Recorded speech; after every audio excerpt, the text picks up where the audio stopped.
When we hear that someone has been a victim of a romance scam, people often assume that that person must have been naive, desperate, or simply not paying attention. But today's guest completely challenges the stereotype. My guest today, Dr. Jonathan David Farley, graduated summa cum laude from Harvard University and earned his doctorate in mathematics from Oxford University. He is an accomplished mathematician and professor whose work has included applying mathematics to the study of terrorist network. Jonathan is clearly a highly intelligent and analytical man. When he decided that he wanted to find a wife, he believed he had approached that search carefully and logically. He looked outside the United States, met a young Russian woman through an international dating website, traveled overseas to meet her, and spent approximately 3 years building the relationship before they married. But shortly after the wedding, Jonathan says everything changed. The woman he believed would be his life partner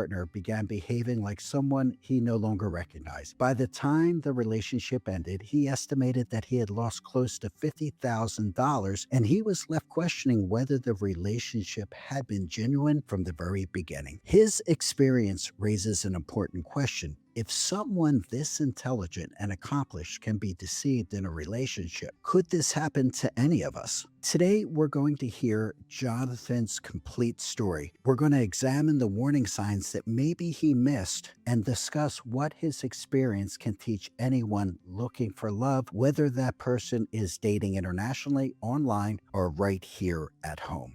Dr. Jonathan Farley, welcome to Dating to Win. I am honored to have you on the show. Thank you. And I'm honored to be here. You know, it's interesting, and I want to tell my viewers, we started doing our romance scam series, I guess back in March, April. And right after I released one of the first romance scam interviews, you were gracious enough to reach out to me and say, hey, there's another angle here that I think the public needs to know about that I'd like to share my story with you. And I cannot thank you enough for that. So if I were to ask you before we start the interview, what is it that you're looking to accomplish today? Well, I am looking to tell the world about my wife, now ex-wife, Alona Arturov Nadauksha, so they're not tricked by her. But more generally, I didn't find this type of scam anywhere in the books and articles that I read preparing for my search for a foreign bride. In fact, I've encountered experts who tell me that this is not how they work, but it is. So I don't want another man to go through what I went through. Okay, and Dr. Farley, let me ask you a question. Why a foreign bride? I mean, you're an accomplished man, very eligible bachelor. Why not find the wife here in the U.S.? Why abroad? Why Eastern Europe? Well, I was a late bloomer. I had my first kiss at age 27. And when I encountered women in the United States, would have been in the late 1990s or even early 1990s or even in college. In those days, that would have been restricted to African-American women. And I found I was really knocked around a lot, treated very badly. I remember going to a dance when I was an undergraduate, and I walked up to a girl, Michelle. I think I just said hi, and she ran away. She literally ran away. So I got better at approaching girls as the years went on, but I found that my experience overseas in England was radically different than what it was in the United States. And I was the same person, right? I didn't have to go to the gym. I didn't have to learn game. I didn't have to learn tricks about how to approach women. I was the same person, and I was getting approached, or not approached, but girls were interested in me. You were getting a positive reaction. I was getting positive reactions, but I had a warning from my late mother. She didn't want me to marry someone who was not Black. And so I stuck with it in the United States for many more years, but the difference is just remarkable. Now, you could fast forward or slow forward some 20 years to when I was in my late 30s, early 40s, and I again had a remarkably different experience when I was living in Austria between the ages of 38 and 40. I remember there were times when I was at a dance at the Katholische Hochschulgemeinde, and a girl who was probably 19 years old, I was 38 or 39, approached me and wanted me to join her circle of friends who were dancing, like 6 or 7 girls the same age. And I remember also when Obama got elected, there was a girl in my German language class who turned around. I didn't talk to her. She turned around and told me congratulations, as if I had won the election. But I didn't bother to tell her I didn't vote for Obama, but I was willing to take it. So we're not going there. And we got blue vine, and she later became a good friend. But and she was also 19. So I remember there are pictures of me and her on her 20th birthday at a club, and later she invited me to her 23rd birthday events when she back in her home country. country of Albania. But in any event, there was a different reaction in Europe. So when I was still in my 40s and unmarried, I decided, you know what, I didn't at a certain point have a permanent job, and I thought I'm gonna have to move anyway. So I'll pick someone who is willing to move, and a mail order bride is someone who obviously is literally willing to move. So that's why I made that choice. Okay. And it seems like you were to concentrate your search into Eastern Europe. You weren't dealing with Western Europe. Why the Eastern Bloc? What was it that appealed to you? Actually, that's just where the mail order bride services Okay. focus. But even when I was so I went to Oxford as a Fulbright Distinguished Scholar after I finished my doctorate at Oxford. And then I was meeting women, of course, from Western Europe. So I remember there was a girl I met named Yulia who was Polish, but from Germany. And she actually wanted to come to the United States to be at the time I was running for political office in the United States, to be my campaign manager. And we went out like four What were times. you running for, Jonathan? I was running for U.S. Congress in the 5th District of Tennessee Oh, yeah. for the Green Party. But she wanted to be my campaign manager, and we went out about 4 times. And but she was actually someone who really could have been like a model or an actress, even though she was getting a master's degree in the humanities. And so that's the kind of girl I was meeting. And girls like that don't need a green card because they're from Western Europe or a first world country like Germany. Exactly. And so it's not that so much that I was going to exclude women from Western Europe, but the mail order bride services are from Eastern Europe. It's an interesting question. Why are the women from the former Soviet Union primarily interested in doing this? I think it's for historical reasons, and also because I had this idea myself back when Tyra Banks had her talk show. She brought on a bunch of mail order brides, and at the time I thought, well, these women are all a bunch of prostitutes. And but I later realized, no, there are 10 million more women than men in the former Soviet Union, and also culturally, I guess they consider this sort of thing more acceptable than more feminist-minded women from Western Europe or certainly America. So that is more like what it is. I'll definitely support that. I spent about a month in Kiev, Ukraine back in 2000 when I adopted my daughter. And the Eileen Ford modeling agency was there on the streets of Kiev every day. And they were screen testing these young ladies as they get off the public transportation. And if they tested well, it was a question of how quick they could get them a visa and get them off to New York for a model shoot. Because if you remember correctly, in the 1990s, the Russian models, the Eastern European models, they were at the top of their game. And they were considered the best in New York City. So it was amazing for me to see that. And I think the other thing I saw is here are former Soviet countries that had an opportunity to actually see Western culture, and they were embracing it and loving it. So it was a happy time. So I can absolutely agree with what you're saying. So how did you come across this specific website, and what was the website that you were using? So I used a website called Elena's Models, elenasmodels.com, and I read about it in a book. I did research on romance scams. So I read a couple of books and I looked at many articles, and this was one of the websites mentioned in one of the books, maybe even 2 of the books, as a website that had been vetted. Of course, after everything that happened, one could conclude that maybe they had these books written. But regardless, that's what I saw. So I investigated it. But I actually looked at other mail order bride websites. I don't remember the names of them now. I think there may have been one for the Ukraine as well. And I did try it out, not Elena's Models, but another mail order bride website. And I had a good conversation, I remember, with one woman in particular. We were even able to discuss poetry via a translator. But I realized that I didn't want to have to use a translator. So after that, I decided to restrict my attention to women who knew English. Now, when I was doing my research for our meeting today, I was led to believe that you created a questionnaire of 250 questions. Is that true that you were asking your potential bride to complete to see if there's compatibility? First off, how did you think of 250 questions? Actually, one of the many books that I read about marrying a woman from the former Soviet Union, I wish I could find it quickly enough for you, gave me the questions. So if you want, I can send you in a message the name of this particular book, because the author should get some credit. But I used this list, and the woman I eventually married was the only woman to actually answer all the questions.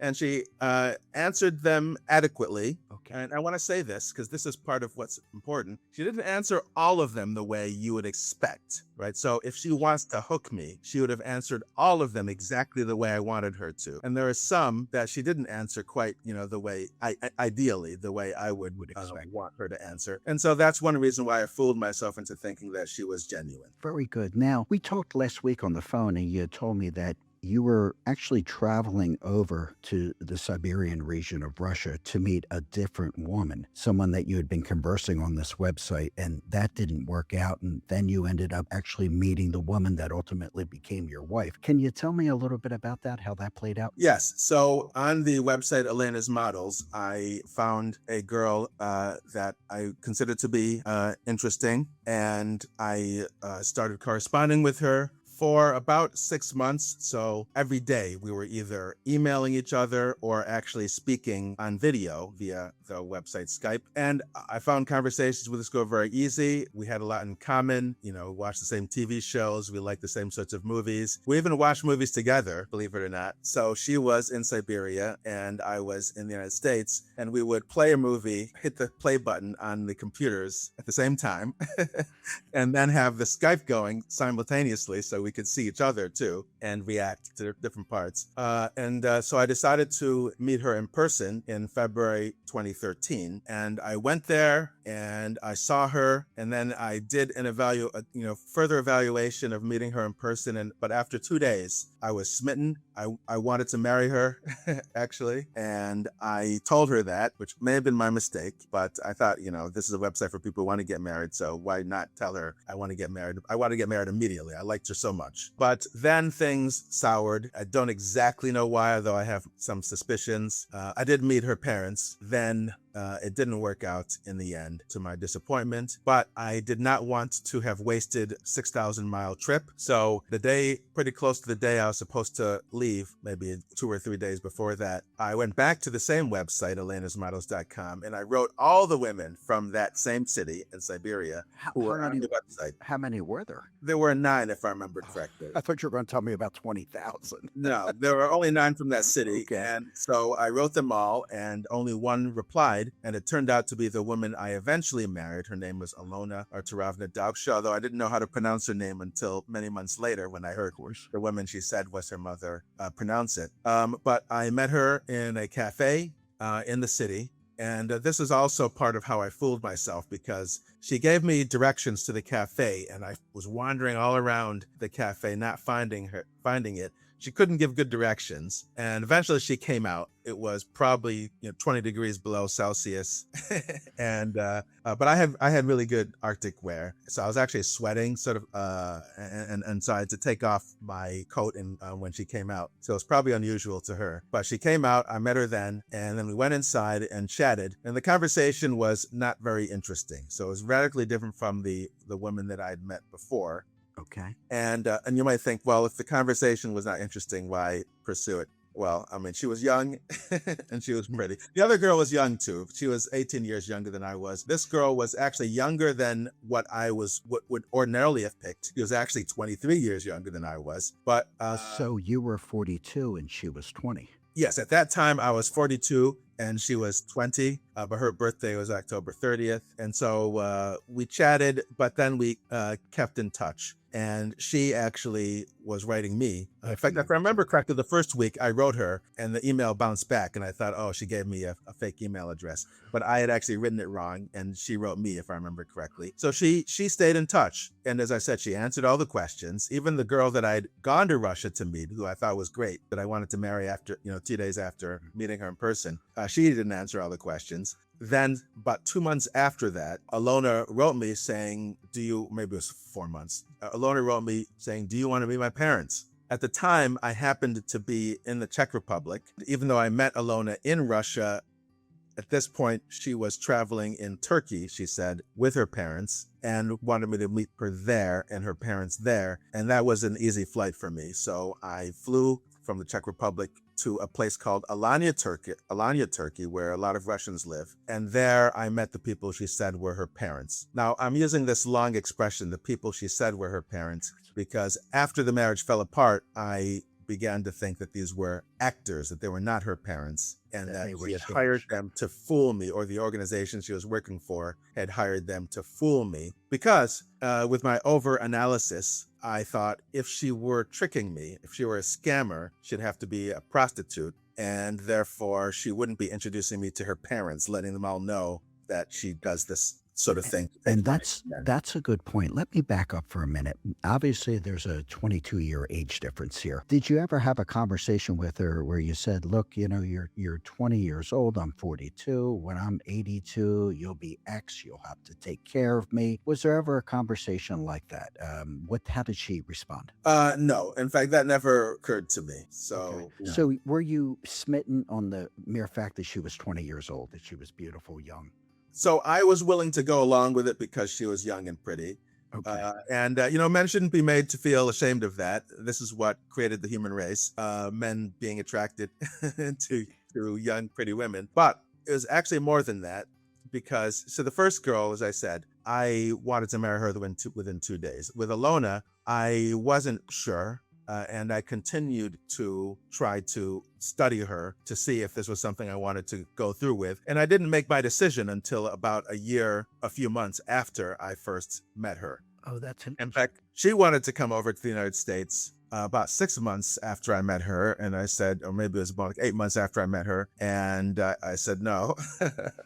But after about a year and 4 months after I met her, I made the decision that this was someone I could move forward with. And what did it for me? While the conversations were terrible, I thought that things would get better in time. And for me, here's something that's very important. There are no arguments with us, right? So that to me was extremely important. There was one time when we had a bit of an argument. We were in Rome, and I think maybe at the Sistine Chapel, and I stepped on her foot, and she didn't like it, and I stepped on it again, not on purpose.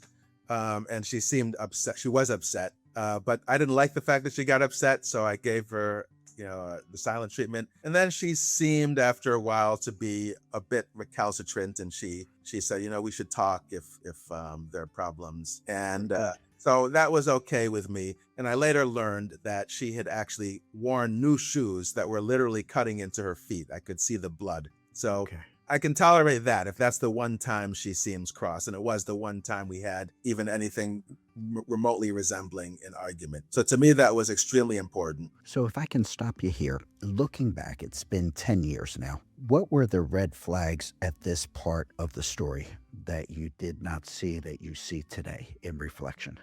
So one red flag was when I went to meet her parents, or the people she said were her parents, I couldn't find them. Again, Alona was giving me bad directions. She wanted to meet at a particular tourist attraction in Alanya, I think it's called the Red Tower, and nobody showed up for hours. And so I had to meet them the next day. And I don't have any proof of this, and this may be just paranoia, but I was wondering if you wanted to make sure somebody wasn't somewhere, you would lead them on a goose chase. And so I always wondered, okay, did she have someone go to my hotel room knowing that I was at this tourist attraction? Nothing was taken from my hotel room, so I really have no evidence for anything like that. But it seemed strange at the time. And then, believe it or not, her parents being very excited, I thought was kind of strange. But Why? I'm not willing to scuttle a potential marriage because something is too good. That's kind of insane, right? It's too good. I'm gonna cut it off with you. So this is why I didn't. But you would think that if I am older than her mother, her father was older, they might not be too happy. Okay. But no, they were very enthusiastic and happy. And I, again, overanalyzed it and thought, okay, they also had very different personalities. They were extroverted, whereas Alona was not. And so I thought, okay, they're different than she is. And they know that this girl who has trouble with directions needs a man to guide her and take care of her. So that is why they are happy. Another thing is, a lot of people say, oh, these men are going to Eastern Europe to exploit poor women. Alona appeared richer than I was. So the people she said were her parents had this posh apartment about 100 yards from the Mediterranean. Wow. And so I actually thought she might be disappointed with me. I might not be making enough money to make her happy, but she didn't seem to mind. I mentioned how at the time I didn't have a permanent job. I later got one a few months later, same job I have now, but she didn't seem to mind that. So Do you think that was staged purposely to take that thought out of your mind that, oh, this girl's just marrying me for her money? it very well could have been. So I talked to another person or via email who claimed to be an expert on romance scams, who said that no, these women aren't interested in taking $50,000. They're interested in making $50,000 a month. And maybe some are, but this is the reason why I am on your podcast, because you don't read about this kind of scam. I think they target men who make average amounts of money, well, or slightly above, like me, because we are not suspicious. A rich guy is suspicious. Absolutely. They will be suspicious. As you've said, might have a lawyer or a private investigator who will do some searching. A middle income guy isn't going to be suspicious because we're going to go, why would she be targeting me? And as I said, she appeared richer than I was. She appeared rich. So I was not suspicious, but this may be their modus operandi. This is maybe how they decide on their targets. And how long did the parent visit last? Were you there a couple days, one day? So there were two visits.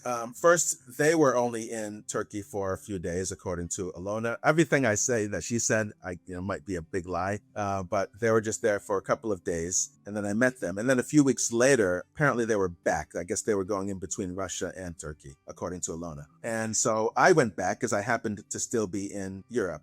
So that visit was for, if I remember, I don't really remember, that may have been for about 2 weeks. And the parents even paid for an excursion. We went on this Jeep safari and wound up having lunch on a river. And it was very nice. Again, they're paying, right? So Sure. if they're poor people who are trying to take my money, would they be paying? The answer is they might be, but I didn't think that would be the case. So it was a nice excursion. And here's something else that I used to fool myself. So the mother, I'll call her the mother now, to save your listeners time. When I met her on this Jeep safari, was wearing a T-shirt with the Confederate flag on it. And so I thought she knew that when I had lived in Nashville, Tennessee, I'd gotten dozens of death threats from Confederate supporters. I mean, the people from today who support the Confederacy from the 19th century. So I thought maybe she had read about this because it was on the national news. And this is when you were running for Congress?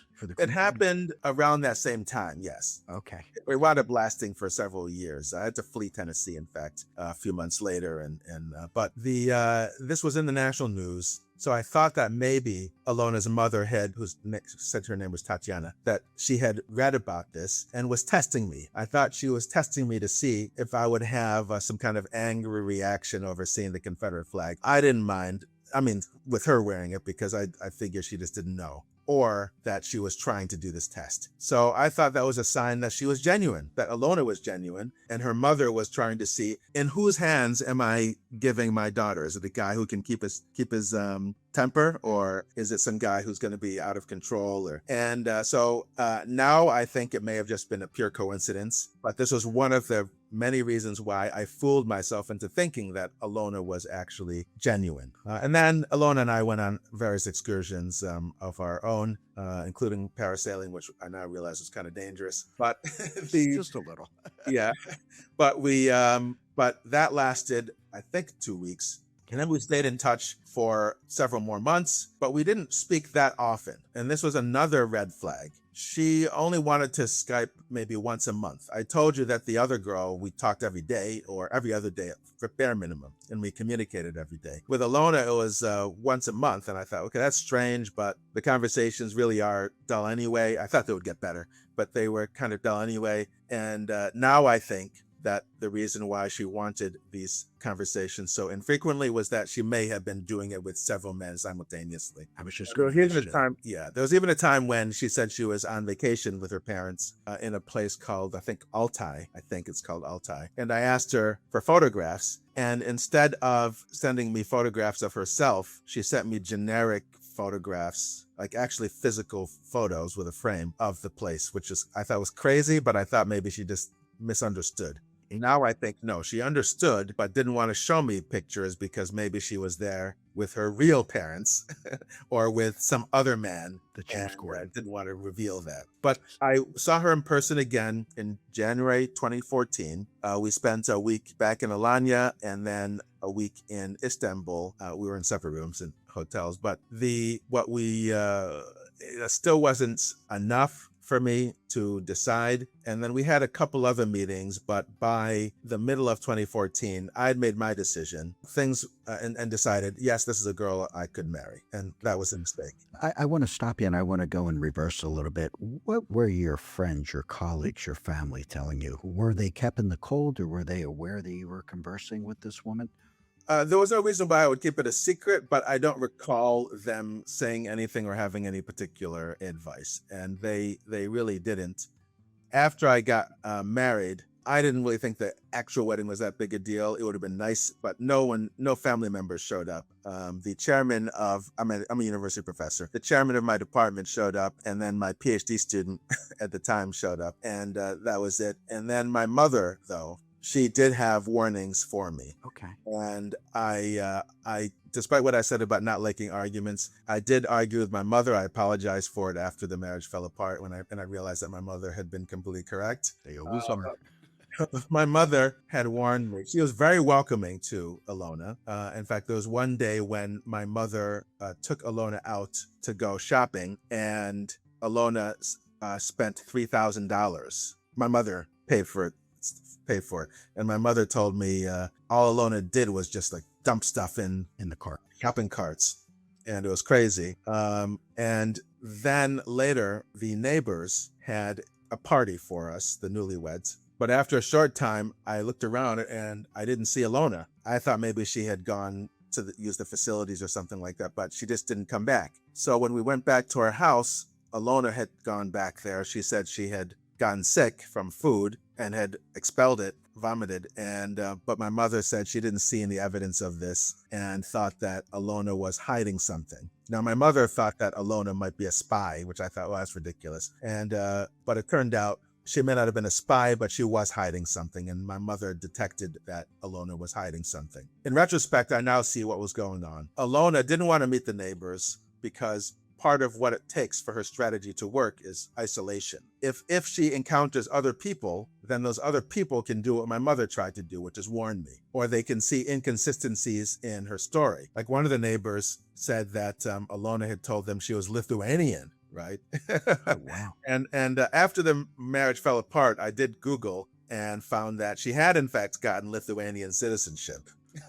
Well, that's interesting. Now, there was a time when we spoke last week, and you had mentioned, and maybe I have this wrong.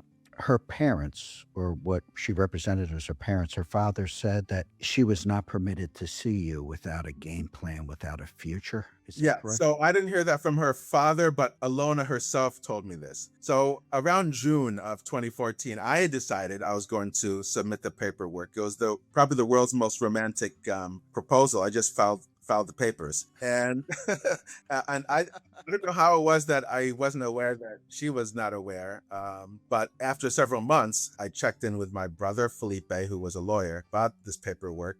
And it turned out he had done it wrong, or it hadn't gone through somehow. In the meantime, I was Skyping with Alona, and she told me around October that year, I believe, that she couldn't see me again, or that her father had forbidden her. She couldn't see me again unless I was going to make a decision about marrying her, something along those lines. And so that's when I had to tell her I've been filling out the paperwork. And then Alona had a big smile.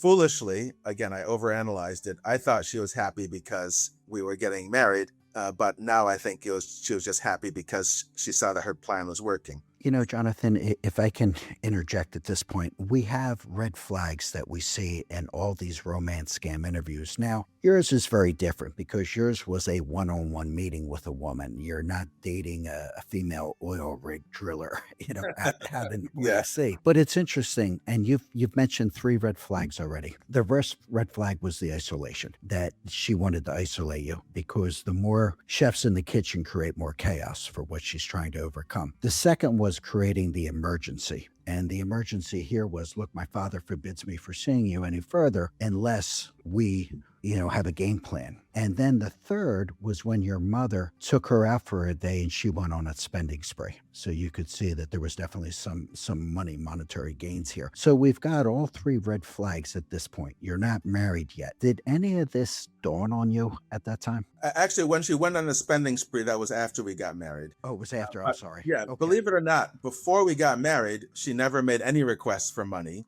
The one time after the fiancé visa had been approved, and she said she needed to go to Moscow to the U.S. Embassy, do various things like, get medical tests. And the amount that she asked for, $2,000, seemed reasonable. She had to fly, she had to stay in a hotel, and the documents themselves cost some money. But except for that, she never asked for any money. Now, we went on these excursions, which clearly showed I had money, which cost me money. And once I was leaving Amsterdam, we were in Amsterdam, and I was leaving before she was, and I didn't want her to run out of money. So I gave her probably 300 euros or something, I don't know, for the extra day or two that she was going to be there. But she never asked for the money. And so it wasn't the usual scam that you would expect. The only time that so her spending only became insane once she came to the United States. And this was another red flag. When she came to the United States, I had told her long in advance that we were going to be staying in my apartment. I even sent her the floor plan of the apartment. But when she arrived, she didn't like the apartment and she wanted another one. So I crazily wound up renting a temporary apartment. Then we looked for a new permanent apartment. So I now realize that she didn't want my original apartment because it was accommodation in an area with security. It wasn't owned by my university, but it was for people who were associated with the university. And so she wouldn't have been able to do what she wound up doing, which was steal almost all my stuff because it was actually a furnished apartment. So the stuff really belonged to the apartment complex, and there would have been too many eyes. And actually, I teach at a historically Black college, so she was probably literally the only white person within a mile, maybe half a mile. And so it would have been, she would have stood out like a sore thumb. She wouldn't have been able to do what she did, which was empty my apartment, or almost empty my apartment. So she gets her fiancé visa and she travels to the U.S. How soon after are you married? 2 weeks. 2 weeks. Yeah, I wanted to get married 3 days after her arrival because I didn't like the idea of us even being in the same apartment. But she said there was some superstition in Russia about getting married in May. So we got married June 1st, 2016. That's interesting. Here in the U.S., every bride wants to get married in May. So that's very interesting. So you're married June 1st, 2016. And this is where everything takes a dramatic turn. So go ahead and tell us how it unfolds. Yeah, so I listened on occasion to Tom Likas, and I had no reservations whatsoever the day of the wedding. In fact, Alona even asked me if I was nervous or something like that. No cold feet, nothing of the kind whatsoever. So that's why afterwards, when everything fell apart, I couldn't even trust myself because I know that I'm a terrible judge of character. But I had no reservations. We got married, and without being too indelicate, the end, she did not want to consummate the marriage that night. So I think she claimed she had some upset stomach or something like that. But from Tom Likas, I knew that was a red flag. Okay. And so I actually left and went back to my original apartment for a couple of days because I knew I can't start a marriage off like this. On your wedding night, you left. Yeah. But 2 days later, I went back. It was consummated, but like 3 weeks later, it was very strange. So it was no longer the same. And yes, and her spending was outrageous. Now, I had read about this in books that a Russian bride will eventually understand that she can't spend too much. But the books also warned that you can't put the brakes on too early, or else she'll think that you are, in the Russian translation, greedy, meaning stingy. So I thought I would give her some time, and with the exchange rate between rubles and dollars, I know from traveling that someone might not realize how expensive something really is because the number looks small in their currency, right? Exactly. So I was willing to tolerate that at first, and I was also cognizant of the fact that she had traveled 6,000 miles to be here. I was going to have my new wife be happy, and then eventually I figured she would settle down, but the spending never did settle down. Okay. And I now realized What was she buying, Jonathan? What type of items? Was it furniture for the house? Was it clothes, jewelry? We did buy high quality furniture for the new apartment, but it was just crazy stuff. Every time we'd go to the supermarket, This number may seem small today after all the inflation, but 10 years ago, it would be $300 every time she goes to the supermarket. She'd fill up a shopping cart, and it was all food for her. It was none of it was for me, or practically none of it was for me. Or one time I remember particularly, she wanted to go and buy a bathing suit. We went to a store, and she bought $500 worth of bathing suits, plural. It started off as singular, and then wound up being plural. What? It's a lot. And then 2014, 16, that's a lot of money. yeah, and then afterwards, she wanted to go to the Apple store to get an Apple Watch. And I put my foot down and said no. And then she got angry, and I said, thank you. Thank you for showing me that you're going to get angry when I don't buy you your stuff. That was how she was.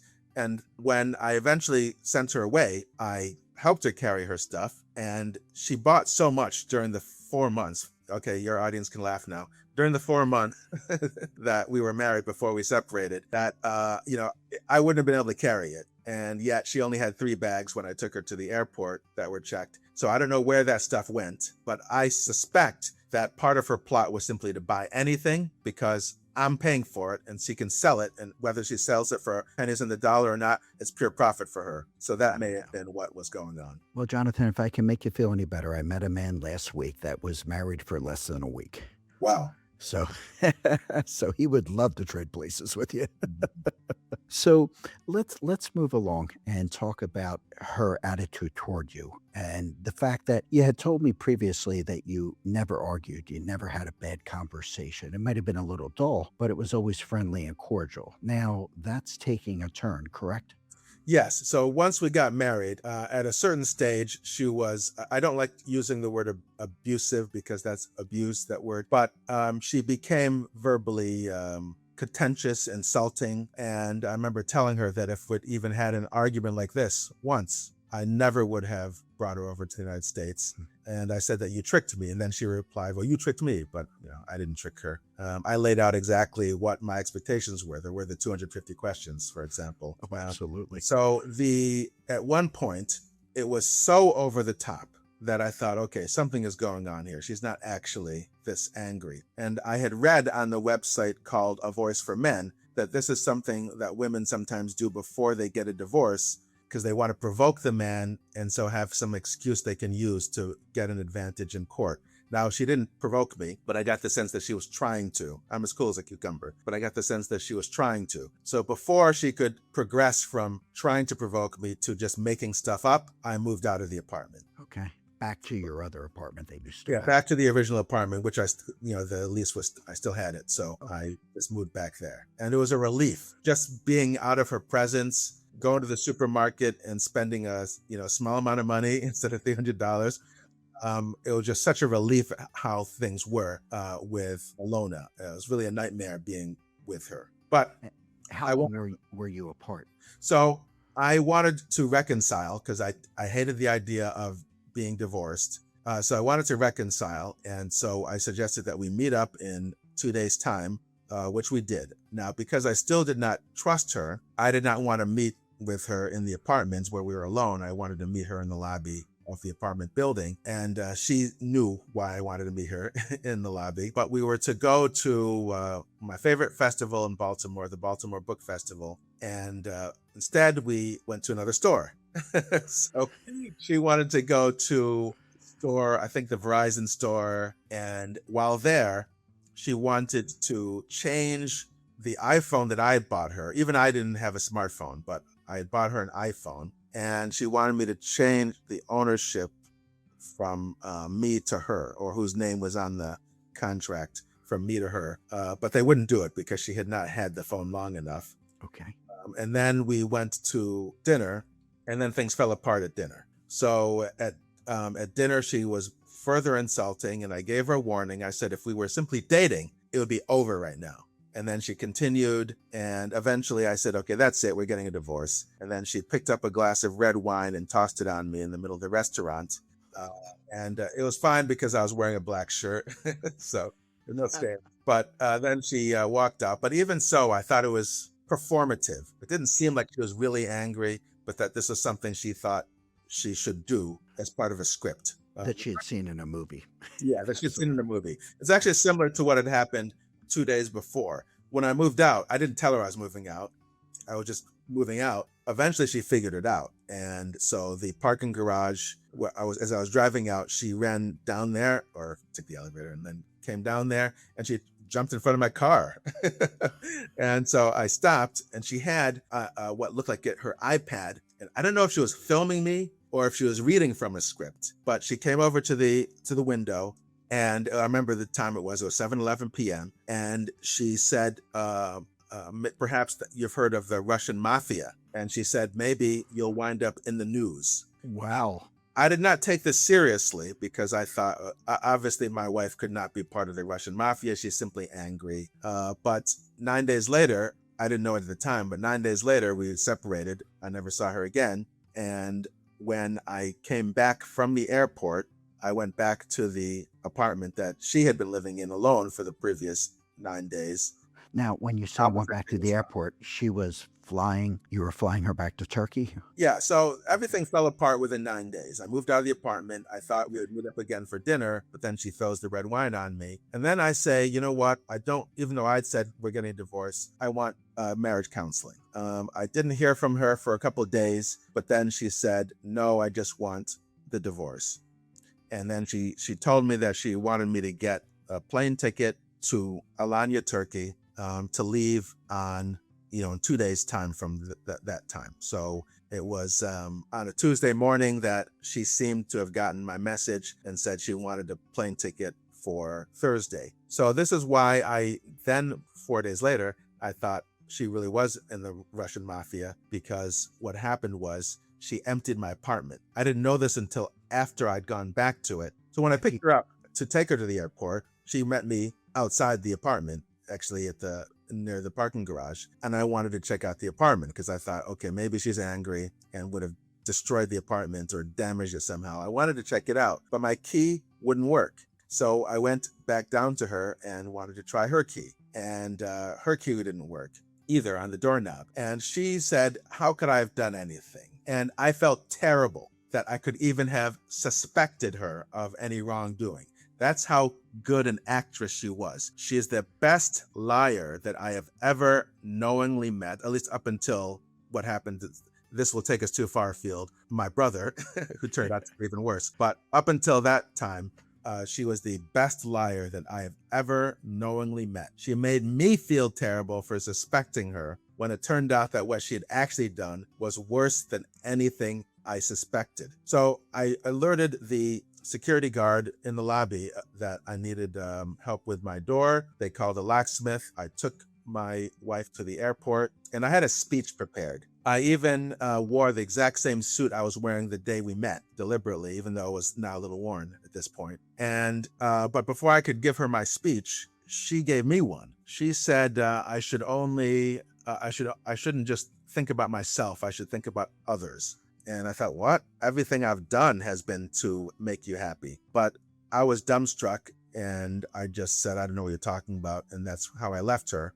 But when I went back to the apartment to just check it out, the locksmith had arrived. The only way they could get in, it seemed, was by removing the doorknob. And I walked in and I saw a table there, but then pretty much nothing else. The beds, the tables, the other tables, the couches, the television, they're all gone, artwork, with one exception, a picture that we had two of, and one of which she scrawled the same thing that she told me at the airport, that I should love others and not just myself. And the table, which we'd had trouble of folding the leg anyway, so that may be why she left it. She left the cable box for the television because those belonged to a company. So whoever helped her was smart enough to know, only take my stuff because it's marital property, and therefore legally 100% hers, but don't take the cable stuff because that's a company's. They could go after her or whoever did it and arrest them possibly. So the whole place had been emptied out, and I began to realize, 2 days after that actually, I began to realize, wait a minute,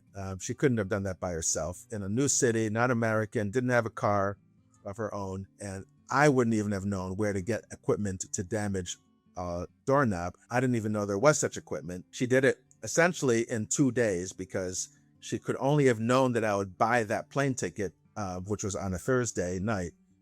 I bought it on a Tuesday, maybe it was Monday night. She could only have known on Tuesday morning that I had bought it. So she had 2 days to do all of this. I couldn't have done all of this in 2 days. So she must have had help. And if she had help, that's organized crime, because anyone who helped her move that stuff out must have realized that this 23-year-old girl couldn't have bought all of this stuff, and that it was kind of suspicious that she wanted it all moved out quickly. And where did it go? So I suspect it was organized crime, and hence what she had told me the week before was true. She was part of the Russian mafia, and therefore her threat takes different. You have to view it differently. It becomes now something more real. But I called the police that night. They treated it as a domestic dispute once they found out we were married, because of these terrible laws that say that it's all jointly owned, even though I paid for all of it. I did call her up. I emailed her and called her, and she called back. But before she could say much of anything, I told her, you know what? I could have them haul you off the plane, but I'll let you go. And that was the last time I ever heard from her. So you said something that there was a security in your building. Were there Yeah. cameras? Did you have footage of people cleaning your apartment out? Yes. So the security guard in the lobby showed me images of people, 2 men carrying out a table, and the table had distinct coloration patches, so I could tell this was our table and these men were taking it out. And so she had help some of the places if you were moving in or moving out. So she had to have done all of that. I told the apartment complex to give me that footage. And I said, I'm not holding you responsible. And if you even want me to sign something saying I'm not holding you responsible, I'll do that. But they deleted the footage. So I only got one set of footage, most of which was useless. But there was one bit that was interesting. So the day before I sent her away, at 4:19 a.m., there's footage of my wife, Alona, going down to the ground floor just above the parking garage. From that point, you have to take the stairs down. And then at 4:21 a.m., she's coming up with a man. And I don't think she was having an affair with this man because of the body language. When they wait for the elevator, they're standing apart, and then they go up in the elevators. And so this was all very suspicious. Who was this man? Exactly. I began to think that, okay, what if I had decided I wanted to change my wife's mind about leaving? I might not have waited till 9 a.m. or 12 noon. I might have come at 4 in the morning, right? Because I only have 1 day left. I would have then have found this man. So what would have happened? Maybe that was the goal, that this man was going to ambush me, and then in an apartment with no cameras, I'd be stabbed in the back with a kitchen knife. And so maybe my wife's plan was, in fact, to murder me. She would have gotten away with it. In fact, when I reported my own wife to the state's attorney's office, I mentioned this statement my wife had made about my appearing in the news, and the woman, who I think was a lawyer with the state's attorney's office, laughed. She said, "Ha ha, it's good to be in the news." That's how they treat violence against men in this country. I know. So that might actually have been something that would have happened. She would have gotten away with it had she done so, claimed it was self-defense. Fortunately, it didn't come down to that. I don't know who this man is, but that's all the footage that I have. That's interesting. So there were definitely some type of ties to an organization here, maybe a Russian-Ukrainian organization, Turkey. It certainly should be investigated, but I don't think it ever was. They don't take it seriously. The local police, as I said, did a report, but didn't follow up with anything. I contacted the FBI. They never tell you. I contacted the United States Citizenship and Immigration Services. Again, no responses. But I did contact a couple of embassies. I forget exactly which ones. I don't think the U.S. embassies ever told me anything, but I believe maybe the Lithuanian embassy in America may have given a response. I don't remember now, but I believe I did get a response from a foreign country's embassy. But it was something like, they can only do something if somebody's committed crimes against humanity or something like that.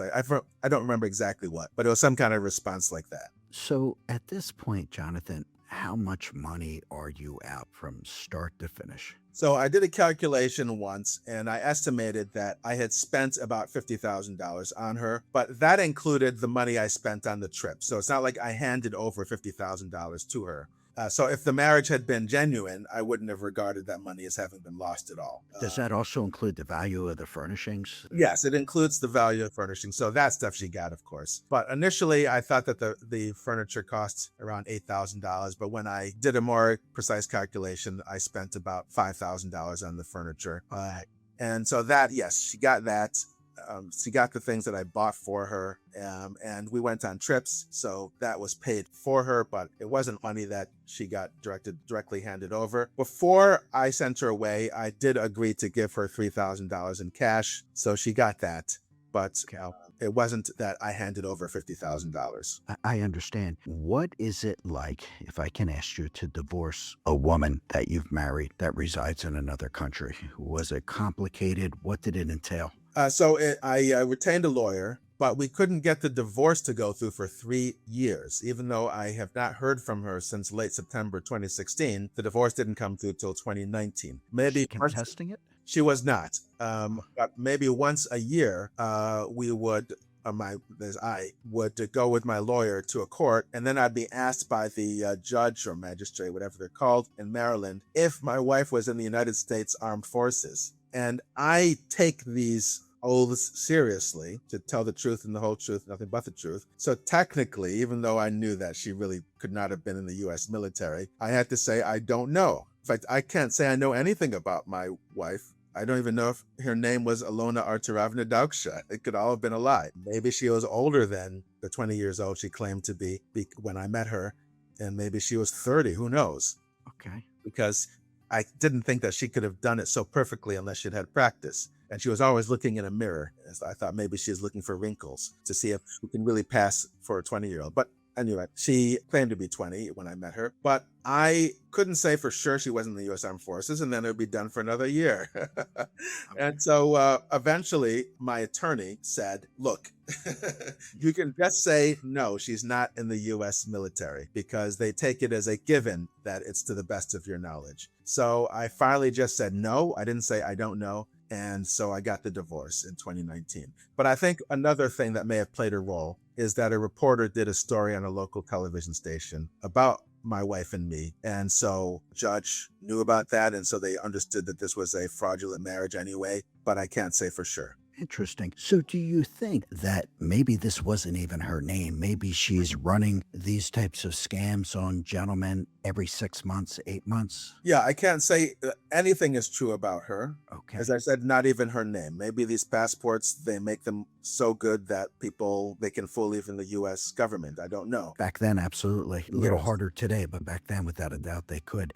That's interesting. So do you feel, looking back, that this is actually a scam that's orchestrated by the Russian mafia? I definitely believe that she is part of the Russian mafia or connected to the Russian mafia, and that this is the reason why I don't feel stupid, because, they say 2 heads are better than 1. I was probably dealing with 10 heads. It wasn't just my wife. And moreover, even though my wife sometimes appeared ditzy with not understanding directions, for example, in Turkey once, she wanted to meet at a particular beach. In Alanya, Turkey, the beaches are numbered. So we were supposed to meet at beach number 5. And then she went to beach number 5 in another town. So I thought, who does this? And so that's the reason why I thought she couldn't be fooling me, because I didn't think that she really had it all together to fool me. But maybe she did, and she was like Zorro, pretending to be a buffoon, but she really was an evil genius. Or she was working for people who already had this plot laid out, and that's why they could collectively fool me. Exactly. And before we started recording today, I had said to you that it seems that the whole catalog bride thing has moved from Eastern Europe into the Philippines and to Southeast Asia. And I can guarantee you today that 70% of those catalog websites are probably cartel owned in some fashion or another. Deborah Montgomery Johnson, who lost $1 million in a romance scam, she interviewed me once about what happened, and she had a guest on that interview who said that these websites are run by organized crime. I myself did not think that Elena's Models, the website I used, was run by organized crime until someone wrote back when I told them about what had happened. And the person who wrote back, who I think may have been Elena's husband, said that they would sue me if I accused them of being organized crime, which I had not done. But once I got that response, I began to think, that's a very strange response if you're not. I can't say about other websites, but I'll say this. Despite my terrible experience, and it was one of the worst experiences of my life, I would say top two, destroyed my life, I would say.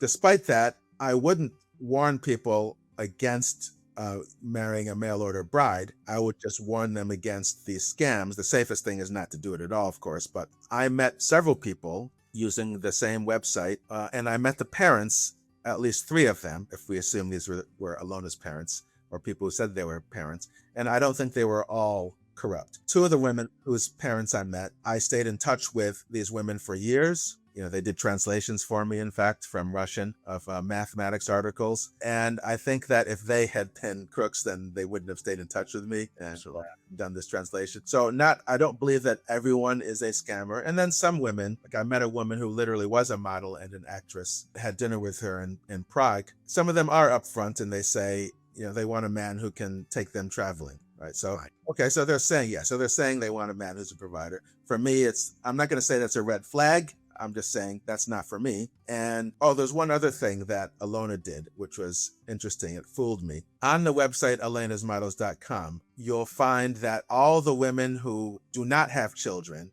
have bikini photos, right? In America, if you have a dating website like Match.com, no woman has a bikini photo, right? But in alenasmodels.com and probably the other mail order bride websites, all the women who had no children had bikini photos, except for the woman I married. And so that attracted me to her because I thought, she's not trying. She's dressed modestly. And so she's less likely to be a crook. Oh, interesting. So if you watch shows like 90 Day Fiancé, and you see the women, it's like, okay, the guys are attracted to these women because they have these bikini photos. And I thought, okay, don't they realize that these are thirst traps, as they say? But my wife, Alona, did not have any such photos. And so I thought, okay, she again is more genuine. She just loves the United States and is interested in the United States, which I think is fine. Like I said about the Albanian girl who congratulated me over Obama's getting elected. If part of what makes me seem interesting is that I'm American, I'm fine with that.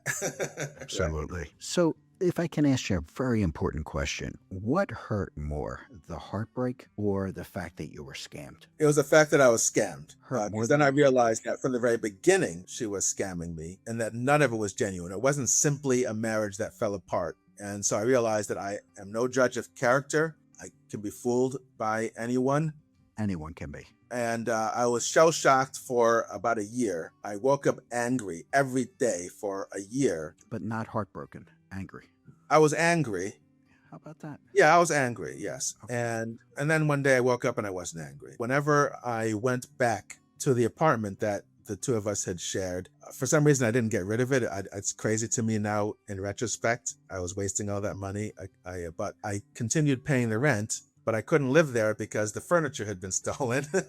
and it would have been a waste of money to buy furniture for that apartment that I didn't stay in. So I was paying money for an empty apartment. I would go back every month just to check it out, make sure nothing was leaking somewhere. It was a posh apartment, but making sure that nothing was falling apart, and to deposit the rent check in person, or at least by mail, through a mailbox. And but every time I would go, I would be done for the weekend, just drained. I'd have to lie on the floor for the weekends that I went to drop off the rent check for the other apartment building. And then for the next 2 or 3 years, I really don't know what I did, because I didn't do much. So it wrecked me for the next couple of years. And then, the pandemic started. So what does life look like for Dr. Jonathan Farley these days? Well, tell me about your life. Are you... Well, in terms of dating, I am not doing so. So that's what life is like. But do you feel, Jonathan, that you're punishing yourself still? I don't think so, no.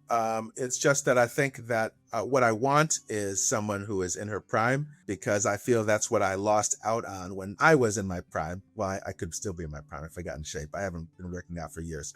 But when I was young, that's what I missed out on. And so I actually fooled myself again. Now I'm going to sound a bit like silly to your audience, but I actually thought that it was fate that I met this girl, right? I don't normally think in those terms, but I thought, you know what? Because conversation with her was not that interesting, I wouldn't have gone 6,000 miles to meet her. I went, remember, to meet the other girl that I thought was fantastic, that I wanted to marry after 2 days. And so I thought it was fate that arranged it, that I met her this way, and that she is the age that I was when I was getting rejected by girls like Michelle at Harvard, who ran away from me when I said hello.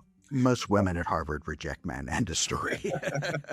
So I thought that this is now fate, that even though I was at that point 42, now I get the kind of girl that I'd missed out on, as if no time had transpired whatsoever. So I again fooled myself with that kind of magical thinking as well. So I don't think I'm punishing myself, because now 10 years later, now I know you told me otherwise, and so but I have. but I thought I was too old for someone in her prime. Now you have corrected me, so but I've only had a week to absorb that new information. But this is how I was thinking for the past 10 years. It really was at the upper limit of how old I could be and be with a girl like Alona. But I didn't want someone who was older. I still didn't want someone who was American. But I also, at that point, didn't have the flexibility to travel. And I knew I couldn't trust traveling, because I'd gotten fooled before. If I was going to vet someone, it would have to be a lot better than the last time. And I didn't know how one could do it. Well, we're going to make a run with this. We're going to try to match you up right now on this podcast. We All are. right. All right. So, Jonathan, tell me, what do you look for in a woman? What do you find attractive?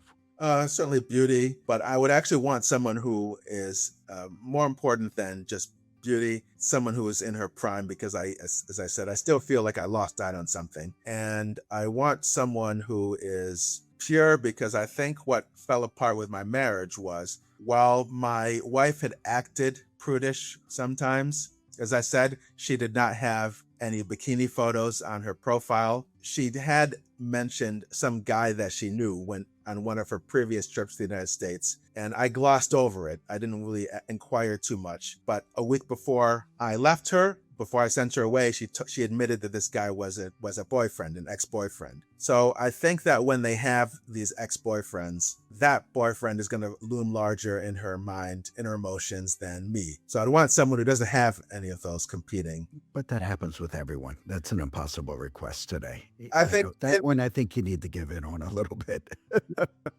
Then one runs into this problem, and so that's one reason why I haven't really bothered. Okay. How about intellect? Is that important to you? No, the woman simply has to be smart enough to realize that she should be with me and stay with me. Okay. All right.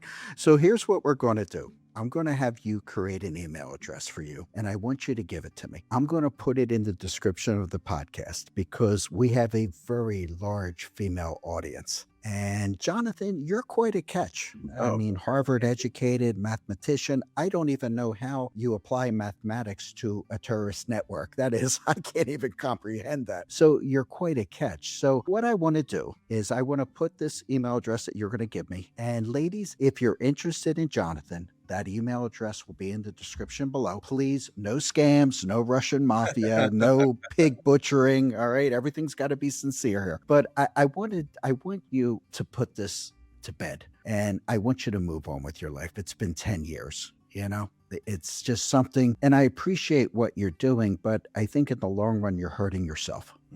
I just think it's time for you to start living life and appreciate who you are. Jonathan, any of us could have been fooled. I interviewed a nurse practitioner that was extremely bright about 2 months ago. She was scammed, $1.6 million stolen from her. Wow. That is one bright lady. So I just want to throw that out there. And again, I'm not lecturing, and I don't want to be preaching to the choir here, but I want you to really enjoy life. You're a hell of a catch. Oh, thanks. I appreciate you saying so. And I want you to create that email address for him, because I want you to enjoy life. You know, life is not all just work. I want you to have a good time. But I want to thank you wholeheartedly for coming on the show today. And I just have one other question. Now, you have been on a couple different TV shows, and there's one host that I find extremely attractive. Was she as attractive in person as she is on camera? And I think you know who I'm talking about. So you're referring to Tamron Hall. Absolutely. Yes, absolutely. But when I met her, she was married. And she's still married. So Beautiful. you'll notice that in one of the Beautiful. photographs of me and her, I don't think I even put my arm around her. I didn't want her to think that I was making a move or anything like that. Well, you're just a Yeah, proper gentleman. yes, yeah.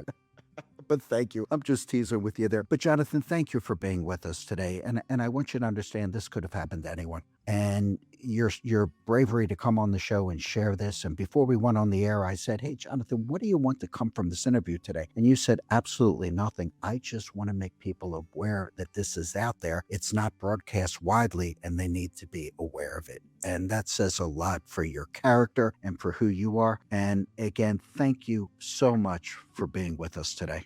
Thank you for having me.